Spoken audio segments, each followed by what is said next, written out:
Itu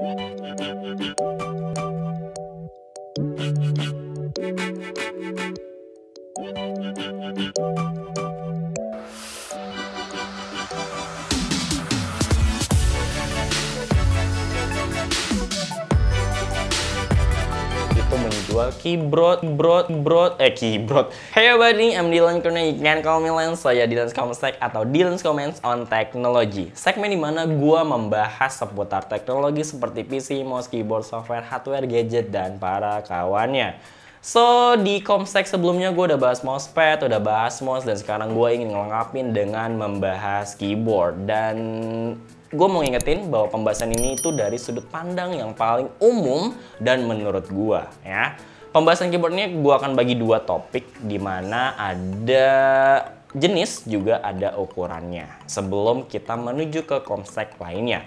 Yap, gue mau kasih tahu bahwa Comstek nanti akan ada segmen-segmen lainnya seperti tutorial dan juga review. Jadi tunggu aja untuk kawan-kawan yang setia nontonin Comstek.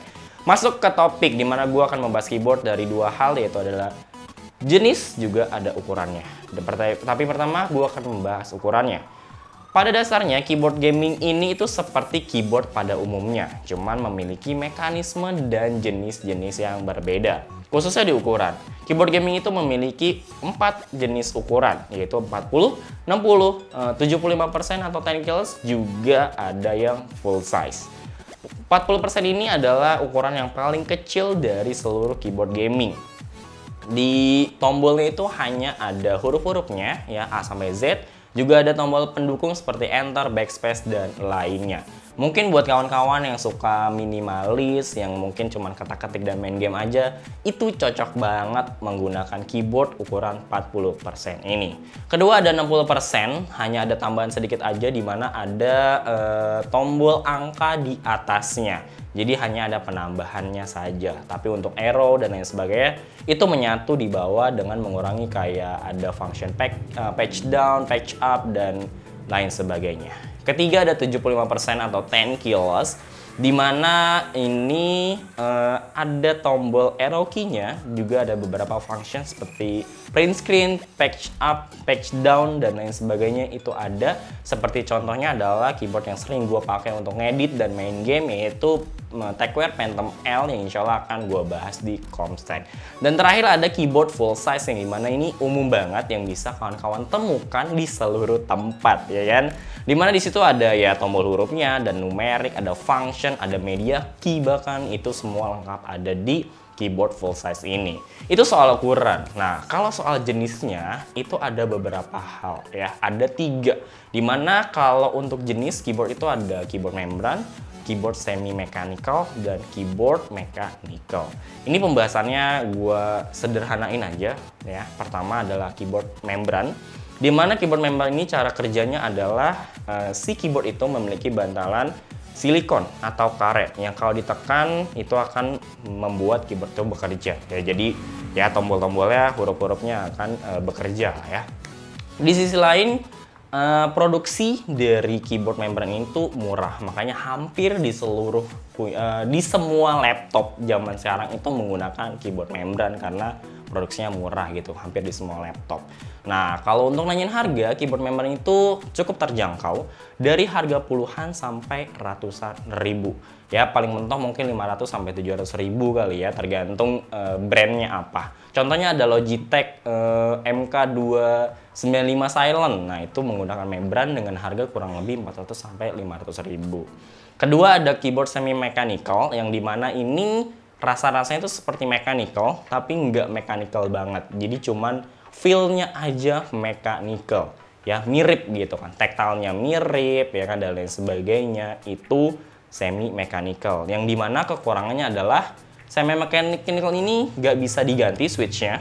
Jadi memang sudah paten, ya. Terus harganya pun terjangkau, kurang lebih sama kayak keyboard membran. Puluhan sampai ratusan ribu, ya. Brand-brand yang ada mungkin kawan-kawan kenal seperti Rexus, Imperion, Aula itu menjual keyboard berjenis semi mechanical ini kawan-kawannya. Kenapa jadi belepotan gitu ya? Dan terakhir ada keyboard mechanical. Nah, ini keyboard cetak-cetok yang sesungguhnya ya. Kalau semi mechanical tuh cetak-cetoknya cuma feel doang. Tapi kalau mechanical ini bener-bener cetak-cetok banget. Tapi tergantung dari karakternya ya. Nah, keyboard mechanical ini mekanismenya itu memiliki switch di tiap tombolnya. Kalau keyboard membran tuh biasanya nyatu, ya kan? Silikonnya nyatu, karetnya nyatu. Pun kurang lebih si semi mechanical ini juga sama, nyatu. Nah, tapi kalau switch mechanical itu per tombolnya punya switch masing-masing, ya kan? Nah, di switchnya pun punya karakter. Karakternya itu ada yang tactile, ada yang clicky, ada yang linear gitu kan. Tactile itu apa? Tactile itu feel yang kalau kita klik walaupun nggak sampai dalam tuh dia udah bekerja gitu. Jadi kita klik tombol A nih misalnya, belum sampai full itu tombolannya sudah ada ya, sudah muncul di komputer kawan-kawan pastinya gitu. Terus kedua tadi gua notice ada yang namanya clicky. Ini sebenarnya switch yang paling gua nggak suka karena berisik gitu, karena bunyinya kenceng banget ya kan, bisa banget gunin anak tetangga yang baru lahir karena beneran keras menurut gua. Jadi gua kurang suka sama si switch yang berkarakter clicky. Dan terakhir ada linear yang dimana ini salah satu switch favorit gua. Dia nggak terlalu berisik, juga nggak terlalu ngesenyap. Jadi standar aja dan gue suka banget. Tapi memang kelemahannya dia harus ditekan sampai dalam gitu, baru bisa bekerja. Untuk harga dari keyboard mechanical ini, itu memang termasuk mahal. Ya, dari harga kisaran 600 bahkan sampai ada yang 3 juta rupiah. Baik lagi ke brandnya masing-masing. Ya, yang terkenal seperti Logitech, ada Razer, ada SteelSeries, ada apa namanya, ya banyak, bahkan ROG dan MSI pun punya keyboard mechanical ini, SteelSeries ya dan lain sebagainya gitu kawan-kawan. Tapi buat gue pribadi, gue memang lebih suka keyboard yang minimalis, yang ringkas ya, makanya gue pilih keyboard mechanical si Tecware Phantom L ini. Gue milih TKL karena gue tetap butuh beberapa tombol untuk jadi shortcut kalau gue lagi ngedit atau desain ya, kayak plus minus, angkanya tetap butuh walaupun ada di atas ada arrow dan lain sebagainya, itu gue butuhin.